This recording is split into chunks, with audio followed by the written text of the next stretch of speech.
The horrible fate of the inbred Akers family. That's what they called it in 1867, when an entire Arkansas town watched a family of 6 burn alive in their cabin. The feral witches who lured them. They whispered, blood magic, stolen children, unspeakable sins. But Judge Samuel Morrison found something else in those ashes. A family Bible with loving words, children's toys scattered in the dirt, and a hidden cave where the real truth waited. Pages of testimony from dozens of victims. The Akers family wasn't practicing witchcraft. They were gathering evidence against the town's most respected men. The real monsters wore Sunday clothes and sat in church pews. They used fear and superstition to hide their crimes. And when one family threatened to expose them, they burned them alive and called it justice. Who were the real feral witches of Crow's Hollow? And how many innocents died to protect their terrible secrets? The October wind carried the scent of ash and decay through Crow's Hollow, Arkansas, as Judge Samuel Morrison guided his horse down the rutted main street. 3 months had passed since the letter arrived at his Little Rock courthouse, creased parchment bearing the trembling handwriting of a man consumed by guilt.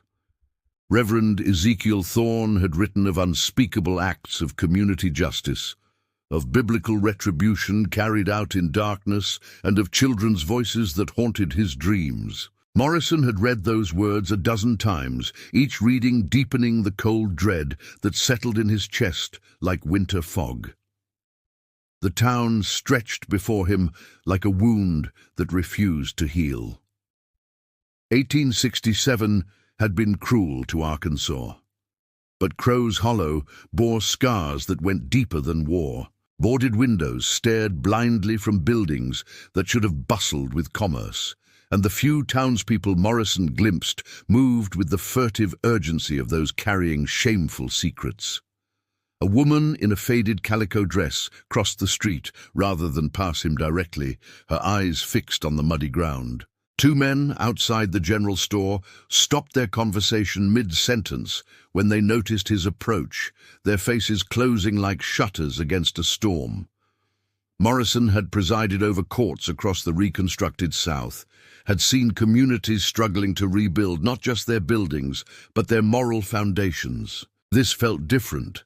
This felt like a place where something fundamental had broken, where the very notion of justice had been twisted into something unrecognizable. He dismounted outside the weathered Methodist church, its steeple pointing toward grey clouds that promised rain, but delivered only oppressive humidity. Reverend Thorne emerged from the vestry before Morrison could knock, as if he had been watching from the shadows. The man who opened the door bore little resemblance to the confident preacher Morrison had expected. Thorne's face was gaunt, his collar loose around a neck that seemed to have shrunk with the weight of whatever burden he carried. Dark circles ringed his eyes, and his hands trembled as he gestured Morrison inside. The sanctuary smelled of old wood and something else, something like fear that had soaked into the very timbers. Dust motes danced in shafts of colored light from windows that depicted scenes of biblical judgment, and Morrison found himself staring at a particularly vivid rendering of the destruction of Sodom and Gomorrah. The irony was not lost on him. "Judge Morrison," Thorne said, his voice barely above a whisper, "I wasn't certain you would come. Your letter was quite compelling, Reverend, though I confess your meaning remains unclear." Morrison settled into a front pew, noting how Thorne remained standing, shifting his weight from foot to foot like a man preparing to flee. "You spoke of acts of community justice. I assume you're referring to some form of vigilante activity." Thorne laughed, but the sound held no mirth. It was the bitter bark of a man who had discovered that his worst fears were merely the beginning of a deeper nightmare. Vigilante activity. Yes, I suppose that's what we called it, what we told ourselves it was. He moved toward the altar, his footsteps echoing in the empty space. The Akers family, Judge Morrison, Benjamin and Martha Akers, and their 4 children, ages ranging from 6 to 14. They lived in a cabin up in Cedar Hollow, about 5 miles northeast of town. Lived? Morrison caught the past tense, felt his pulse quicken. They're gone. Thorne's voice cracked. Gone these 6 months now. Vanished without a trace, and every soul in this town knows exactly why. He turned to face Morrison, and the anguish in his eyes was so raw that Morrison had to look away. We killed them, Judge. Every man, woman, and child in that family, and we told ourselves it was God's will. The words hung in the air between them like a physical presence. Morrison had prosecuted murderers, had listened to confessions that chilled his blood, but something about Thorne's matter-of-fact delivery made this admission all the more horrifying. What were they accused of? Witchcraft. Thorne spat the word like poison. Blood magic, the theft of infants, communion with dark spirits. Martha Akers was said to brew potions that could kill a man's soul, and Benjamin was accused of congress with demons. He paused, wrapping his arms around himself as if trying to hold his sanity together. The children were said to be changelings, unholy offspring of their parents' unnatural unions. Morrison had heard such accusations before, remnants of old superstitions that surfaced in times of stress and uncertainty. Usually they were directed at midwives whose patients died or at families whose poverty made them convenient scapegoats for community misfortunes. What evidence supported these charges? Evidence. Thorne's laugh was even more bitter this time. Margaret Caldwell said she saw Martha Akers dancing naked under the full moon. Her brother-in-law, Judge Harrison Caldwell, claimed he witnessed Benjamin sacrificing a goat while speaking in tongues. Sheriff Whitmore found what he called ungodly symbols carved into trees around their property. He shook his head. We wanted to believe it, Judge. We needed to believe it. Something in Thorne's tone made Morrison lean forward. Needed to? The Reverend moved to a cabinet behind the altar, his movements careful and deliberate. When he returned, he carried a small object wrapped in black cloth. 6 months ago, I would have told you that we were righteous men doing the Lord's work. I would have described the Akers family as demons in human form, threats to every God-fearing soul in Crow's Hollow. He unwrapped the object with shaking fingers, revealing a daguerreotype in a tarnished silver frame. But I've had 6 months to think about what we did, 6 months to remember things we chose not to see. Morrison took the photograph, studying the faces that stared back at him with solemn dignity. Benjamin Akers looked tired but kind, his work-roughened hands resting protectively on the shoulders of 2 small children. Martha sat beside him, her plain dress clean but patched, her eyes holding the patient strength of a woman who had known hardship but not bitterness. The 4 children arranged around their parents appeared healthy and well cared for, their clothes simple but mended with obvious care. These were not the faces of monsters. These were the faces of a poor mountain family, doing their best to survive in a world that offered them little kindness. They were just poor folks, Morrison said quietly. Poor folks who helped birth babies when no one else would come. Poor folks who shared what little they had with families even worse off than themselves. Poor folks who never missed a church service until we made it clear they weren't welcome. Thorne's voice broke entirely. Judge Morrison, I wake up every night seeing those children's faces, not the demon changelings we convinced ourselves they were, but frightened babies who didn't understand why the whole world had turned against them. Morrison set the daguerreotype aside, his trained legal mind already cataloguing questions that needed answers. Tell me exactly what happened that night. We went to their cabin just after midnight. 23 men from the most respected families in town. We told ourselves we were going to give them a chance to confess, to repent, to leave our community in peace. Thorne's hands were shaking so violently now that he had to clasp them together. But we brought rope, Judge, and torches, and we brought our rage. The silence stretched between them, heavy with implications that neither man wanted to voice. Finally, Morrison asked the question that would change everything. "Reverend Thorne, what if you were wrong about the Akers family? What if they were exactly what they appeared to be? Innocent people caught in the grip of mass hysteria." Thorne looked up, and Morrison saw in his eyes the terrible knowledge that had been eating at him for 6 months. "Judge," he whispered, "what if we killed innocents? What if the real monsters were us?" Morrison spent his first full day in Crow's Hollow, methodically working through the list of names Reverend Thorne had provided, the men who had participated in what the preacher euphemistically called that terrible night. He began with the most prominent family, the Caldwells, whose grand 2-story house dominated the town's main street like a white-painted monument to respectability. Margaret Caldwell received him in her parlor, a room so precisely arranged that Morrison wondered if she had spent the morning positioning each doily and antimacassar for maximum effect.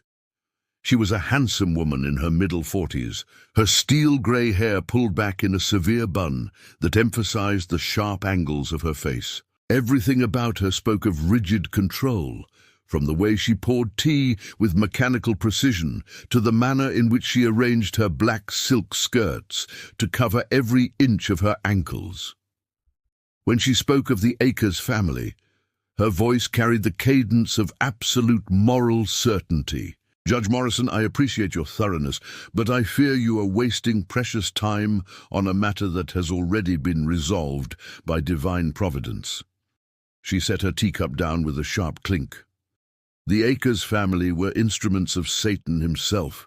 Martha Akers came to me during my confinement last spring, offering her services as a midwife. I should have recognized the evil in her eyes then, but I was weak with child pain and not thinking clearly. Morrison made careful notes, his trained ear catching something artificial in her delivery. "What exactly did she do that convinced you of her malevolent nature?" "She brought potions, Judge, foul-smelling concoctions brewed from God knows what unholy ingredients. She whispered over my belly in a language that was not English, not any Christian tongue, and when my poor baby was born," Margaret's voice broke with what seemed like genuine anguish, "when my child drew no breath, she claimed it was the Lord's will. But I knew better. I knew she had cursed my innocent babe in the womb." The accusation hung in the air between them, and Morrison found himself studying Margaret's face for signs of deception. He had presided over enough trials to recognize when testimony felt rehearsed, when emotion seemed calculated rather than spontaneous. "Mrs. Caldwell, had you used Martha Akers' services before this incident?" "Certainly not." Her response came too quickly. "Though I understand she had attended other births in the community, always with the same tragic results, I might add. Stillbirths, babies born with abnormalities. The woman was a blight upon our community." Morrison continued his questioning, but Margaret Caldwell's answers followed a predictable pattern.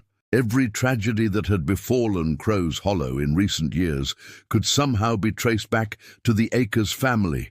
Crop failures, livestock deaths, the fever that had claimed 3 children the previous winter, all of it was evidence of the family's supernatural malevolence. Her husband, she claimed, had personally witnessed Benjamin Akers speaking to creatures that appeared in the form of ravens, but possessed human intelligence.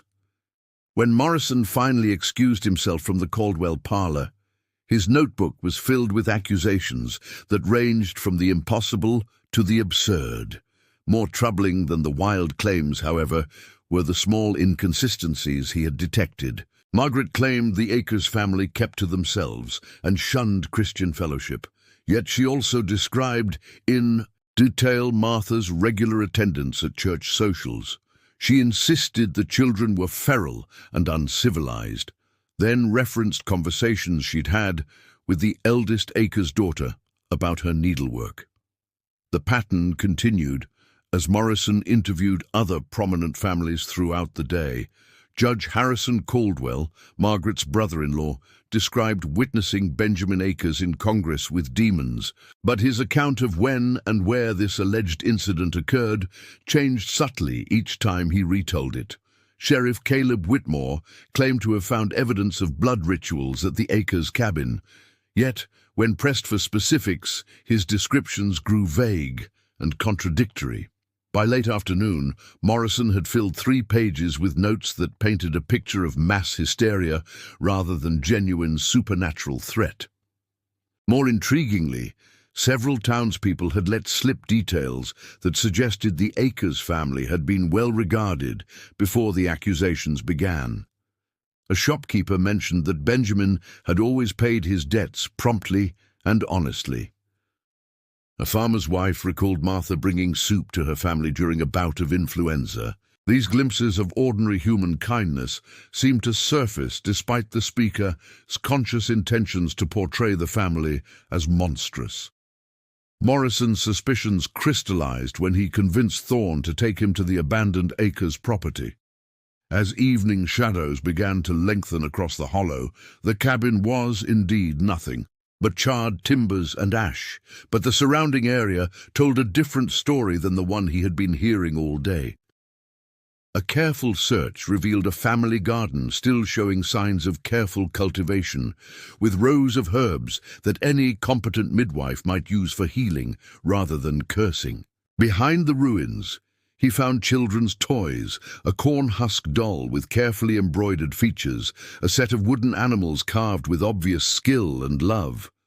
Most damning of all was the family Bible he discovered beneath a fallen roof beam, its leather binding scorched, but its contents still readable. The margins were filled with careful notations in Martha's handwriting, scripture verses about caring for the sick, notes about healing herbs and pressed flowers, marking passages about protecting the innocent. This was not the grimoire of a witch, but the cherished possession of a woman trying to serve her community as best she could. As Morrison and Thorne made their way back toward town in the gathering darkness, the judge felt his certainty hardening into something approaching rage. "Reverend, based on what I've seen today, I believe your community murdered an innocent family based on nothing more substantial than superstition and spite." Thorne nodded miserably. "I've come to the same conclusion, Judge. But what can we do now? They're gone, and half the town participated in their killing." "Justice doesn't die with its victims," Morrison replied grimly. "I intend to conduct a full investigation and bring formal charges against everyone involved, starting with—" He never finished the sentence. As they crested the ridge overlooking Crow's Hollow, Morrison saw smoke rising from the stable behind the boarding house, where he had left his horse. By the time they reached the building, the flames had done their work. His mount lay twisted in the ashes, and chalked on the stable door in crude letters was a message that made his blood run cold. "Leave now or join them in the ground." The next morning brought a series of small but unmistakable threats. Morrison's razor had been dulled to uselessness. His coffee tasted bitter with what might have been salt or something worse. When he walked through town, conversations stopped abruptly, and hostile eyes tracked his movement from doorways and windows. Children, who had seemed merely curious the day before, now scattered when he approached, as if their parents had filled their heads with warnings about the stranger asking too many questions. The anonymous note arrived that afternoon, slipped under his door while he interviewed the town doctor. The paper was expensive, the handwriting educated, suggesting it came from one of Crow's Hollow's more prosperous citizens. The message was brief and chilling. "Judge Morrison, your horse was just the beginning. Leave tonight or discover how the Akers family felt in their final moments." As darkness fell over Crow's Hollow for the second time since his arrival, Morrison sat in his cramped boarding house room and contemplated the magnitude of what he had uncovered. This was not a case of frontier justice gone wrong or religious hysteria spiraling out of control. This was something far more sinister. A coordinated effort by the town's leadership to eliminate a family whose only crime had been existing on the margins of a community that valued conformity above truth.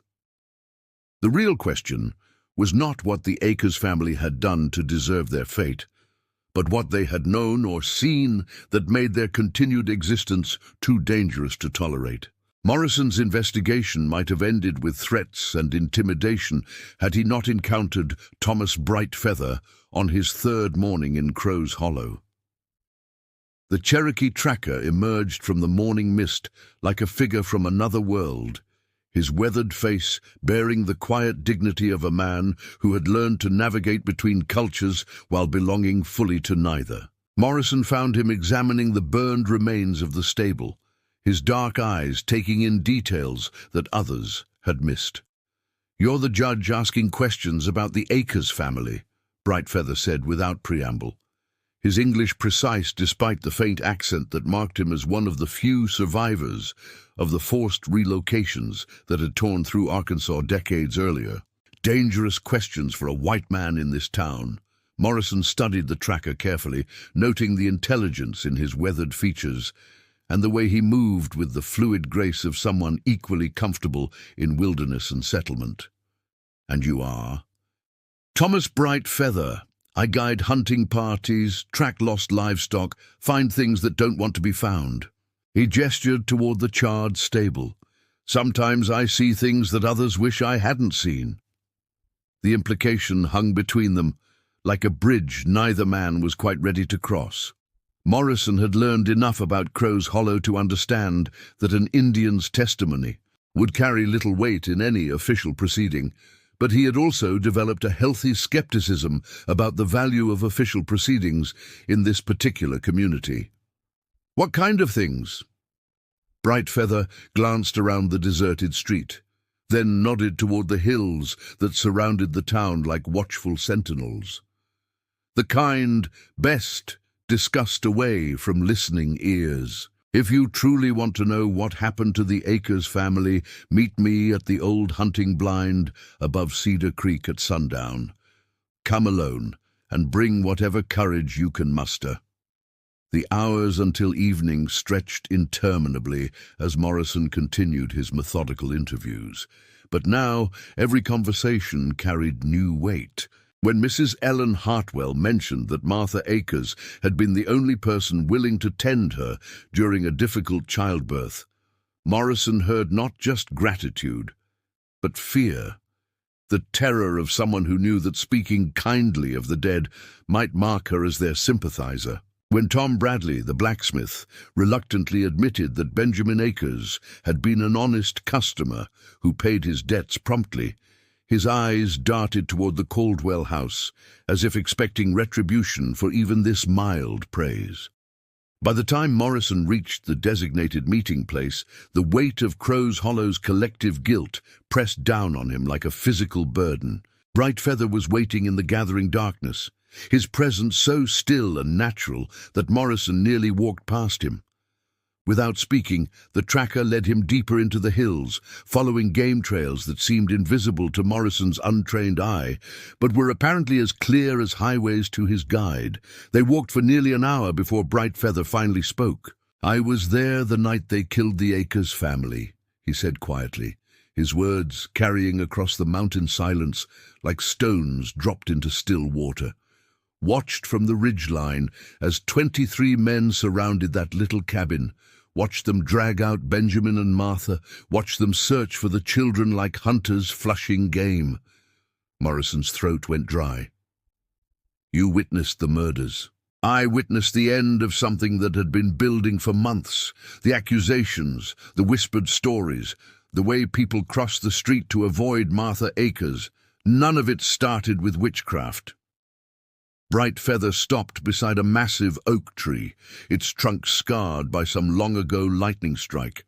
It started with secrets that powerful men thought were buried deep enough to stay hidden. The tracker reached into his buckskin jacket and withdrew a small object wrapped in oiled cloth. When he unwrapped it, Morrison saw a simple wooden cross, the kind a child might carve as a gift for a beloved parent. "Found this in the ashes after they burned the cabin.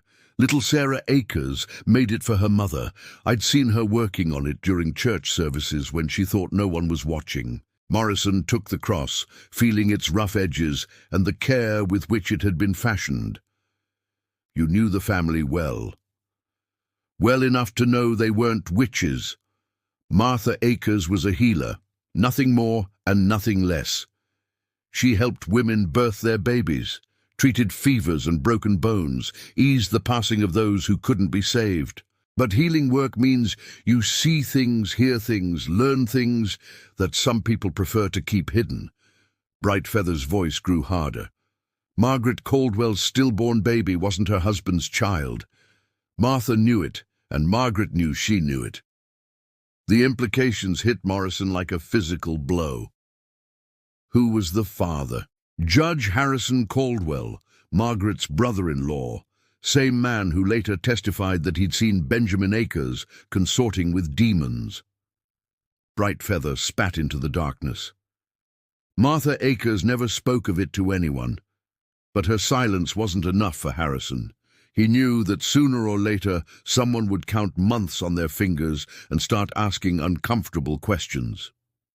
Morrison felt the pieces of a larger puzzle beginning to fall into place, so they destroyed her credibility first, turned her from a trusted healer into a suspected witch. More than that, Judge, much more.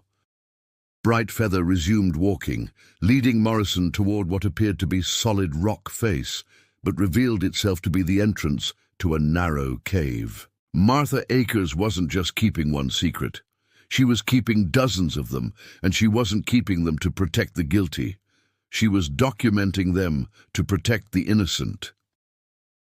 The cave mouth yawned before them like an accusation, and Morrison felt his pulse quicken as Brightfeather lit a torch from materials he'd apparently cached there previously. The flickering light revealed a space that had been carefully prepared as a hiding place, with oilcloth packages arranged along natural ledges in the stone. Brightfeather retrieved one of the packages and unwrapped it with reverent care. Inside were papers, dozens of them, covered with Martha Akers' careful handwriting. Morrison's hands shook as he read testimony that detailed years of systematic abuse perpetrated by Crow's Hollow's most respected citizens. Sheriff Whitmore forcing himself on women whose husbands owed him favors. Judge Harrison Caldwell using his position to silence victims of his predatory behavior. Church elders exploiting their authority to gain access to vulnerable families. Page after page of careful documentation, names, dates, witness accounts, all gathered by a woman who had risked everything to give voice to those who couldn't speak for themselves. She was building a case, Morrison whispered, his voice barely audible in the confined space. Martha Akers was preparing to expose them all, and they knew it. The accusations of witchcraft, the hysteria about blood magic and demon worship, all of it was designed to destroy her credibility before she could reveal what she knew. Brightfeather rewrapped the papers with infinite care. The night they killed her family, they thought they were destroying the only copies of this evidence. They didn't know she'd hidden duplicates here.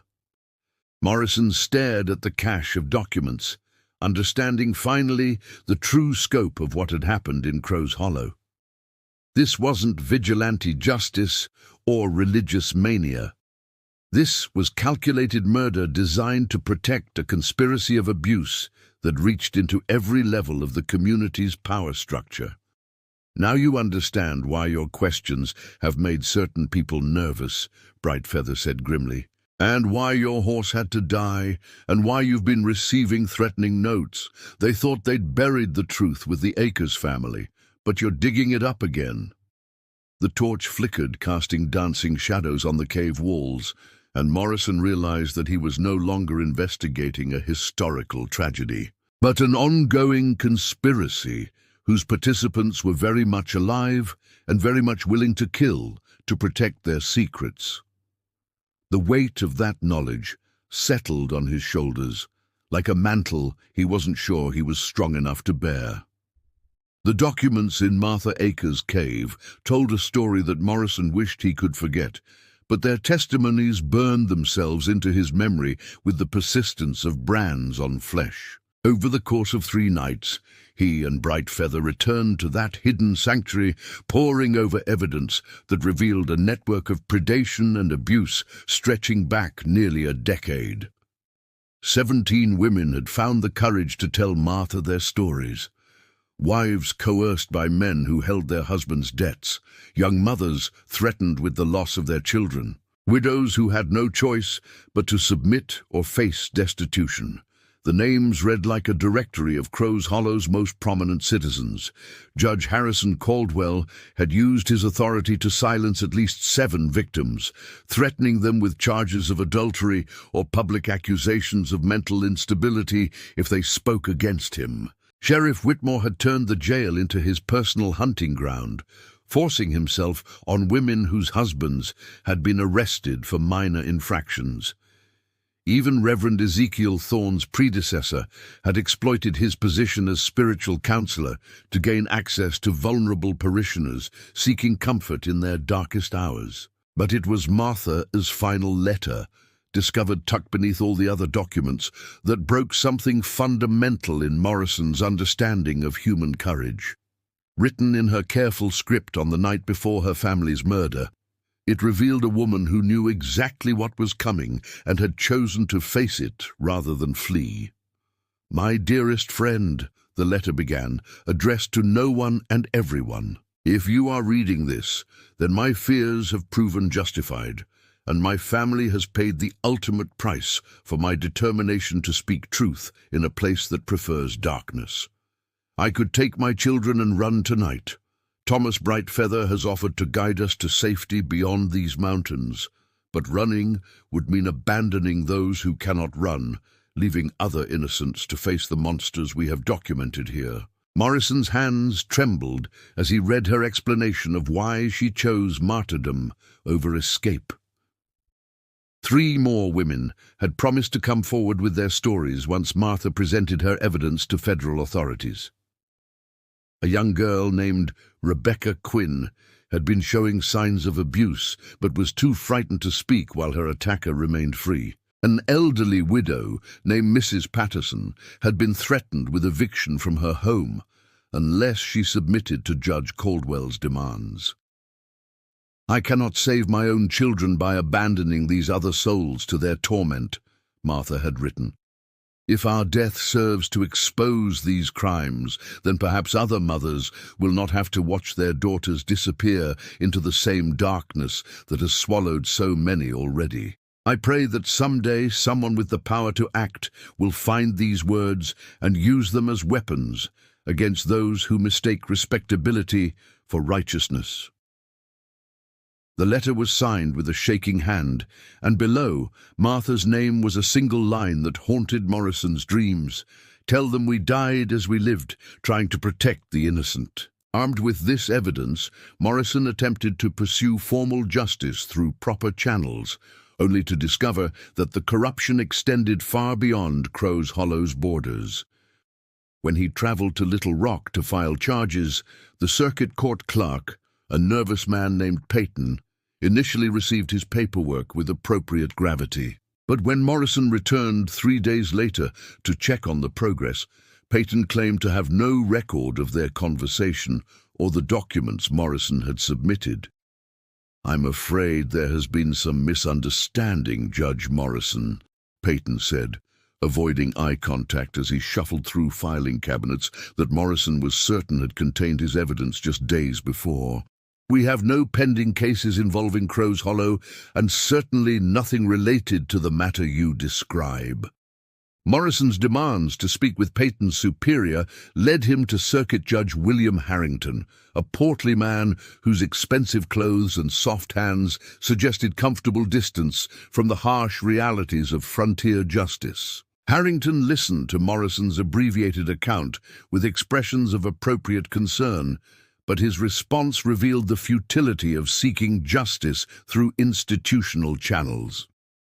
"Judge Morrison, I sympathize with your dedication to thorough investigation, but you must understand the delicate nature of post-war reconstruction efforts. Communities like Crow's Hollow are struggling to rebuild not just their physical infrastructure, but their social cohesion. Accusations of the sort you describe, particularly against prominent citizens, could destabilize an entire region." Harrington leaned back in his leather chair, his tone patronizing in its reasonableness. Perhaps it would be better to let sleeping dogs lie, as they say. The final blow came in the form of an official letter from the Arkansas Judicial Commission questioning Morrison's fitness to continue in his position based on reports of erratic behavior and an unhealthy fixation on unsubstantiated conspiracy theories. The letter, signed by 3 commissioners Morrison had never met, suggested that his recent actions in Crow's Hollow demonstrated a dangerous departure from sound legal judgment and recommended immediate psychiatric evaluation. Morrison recognized the trap closing around him with the clarity of a man watching his own execution. The same network that had destroyed the Akers family was now systematically dismantling his ability to seek justice on their behalf. Every official channel had been corrupted or blocked, every potential ally either bought or intimidated into silence. He was a single man challenging an entire system designed to protect its own, and that system was proving remarkably efficient at neutralizing threats to its stability. The breaking point came on his 8th night in Crow's Hollow, when Morrison sat alone in his boarding house room, contemplating the magnitude of his failure. The documents hidden in Martha's cave represented years of careful work testimony from dozens of victims' evidence that could bring down a conspiracy of abuse and murder. And it was all worthless because no institution existed with both the power and the will to act upon it. The real monsters who had orchestrated the Akers family's destruction would continue wearing their respectable masks, attending church services and posing as pillars of their community while their victims remained silenced by fear and their crimes protected by collective complicity. It was then that Morrison heard the sound, a soft scratching at his window that might have been a tree branch, but felt somehow more deliberate. When he drew back the curtains, expecting to see another threatening message, or perhaps the glowing eyes of some night creature, he found himself staring into the hollow, haunted face of a child who should have been dead. Sarah Akers crouched on the narrow ledge outside his second-story window, her 8-year-old frame so thin and wasted that she seemed more spirit than flesh. Her clothes were little more than rags held together by mud and desperation, and her dark hair hung in matted tangles around a face that had aged decades in the 6 months since her family's murder. But her eyes, those dark, intelligent eyes, held a spark of recognition that told Morrison she knew exactly who he was and why he had come to Crow's Hollow. She pressed her face against the glass, her breath fogging the window as she mouthed words he couldn't hear, but understood with perfect clarity. "Help me!" In that moment, Morrison realized that his investigation had uncovered not just the truth about a historical atrocity, but the continuing presence of a living witness whose existence proved everything Martha Akers had died trying to expose. The child outside his window was not just a survivor. She was evidence, testimony, and vindication, all wrapped in the fragile form of a little girl who had spent 6 months hiding in the wilderness because the monsters who killed her family were still hunting for her. Morrison spent the next 3 days nursing Sarah Akers back to something resembling health, feeding her carefully measured portions of food her shrunken stomach could handle, and watching her slowly learn to trust that the walls around her represented safety rather than a trap. She had not spoken a single word since he helped her through his window that night, but her eyes held an intelligence that transcended language. And Morrison began to understand that her silence was not the absence of communication, but rather its most profound form. When he showed her the documents from her mother's cave, Sarah's thin fingers traced the familiar handwriting with a reverence that spoke louder than any testimony could have done. The magnitude of corruption Morrison had uncovered pressed down on him like a physical weight, threatening to crush whatever remained of his faith in justice and institutional authority. His formal dismissal from the Judicial Commission arrived on the 4th day, along with a thinly veiled suggestion that his continued presence in Arkansas might result in charges related to mental instability and professional misconduct. The traditional mechanisms of law and order had failed so completely that Morrison began to question whether justice itself was nothing more than a comfortable fiction designed to make civilized people feel better about the brutality that surrounded them. It was Sarah who changed everything, not through words, but through her simple existence as proof that innocence could survive even in the darkest circumstances. As Morrison watched her slowly emerge from the protective shell of traumatized silence, he began to understand that his responsibility extended far beyond any courtroom or official proceeding. The child who had witnessed her family's murder and spent 6 months hiding in caves and hollow trees represented something more valuable than evidence. She was living testimony to the possibility of survival, resilience, and ultimate vindication. Working with Thomas Brightfeather and a transformed Reverend Thorne, who had found his moral courage in the depths of his guilt, Morrison began to construct a different kind of justice. Rather than pursuing formal prosecution through corrupted channels, they focused on protection and documentation. Brightfeather used his knowledge of the wilderness to establish safe houses and escape routes for other vulnerable women and children. Thorne, no longer the broken man who had first confessed his sins, began secretly counseling victims and helping them understand that survival was not complicity, and that silence imposed by fear was different from silence chosen for protection. Morrison himself transformed from judge to guardian, creating multiple copies of Martha Akers' evidence and distributing them to trusted allies beyond Arkansas borders. He documented everything with the meticulous care of a man who understood that truth, once scattered widely enough, becomes impossible to suppress entirely. Letters went to newspapers in distant cities, to federal investigators who might be beyond the reach of local corruption, to religious leaders whose moral authority transcended regional politics. The most important task, however, was ensuring Sarah's safety and future through a network of contacts that stretched from Little Rock to St. Louis. Morrison arranged for her placement with Martha's distant cousin, a Methodist minister, and his wife, who had lost their own daughter to fever years earlier, and welcomed Sarah with the desperate love of parents who understood the preciousness of second chances.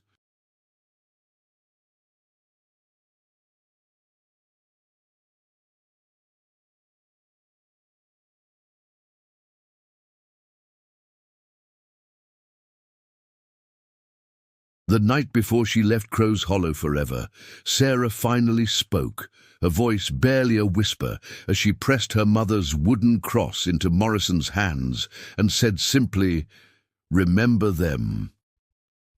Morrison's departure from Crow's Hollow came without fanfare or official resolution, but he carried with him the knowledge that seeds of accountability had been planted in soil that would eventually prove fertile.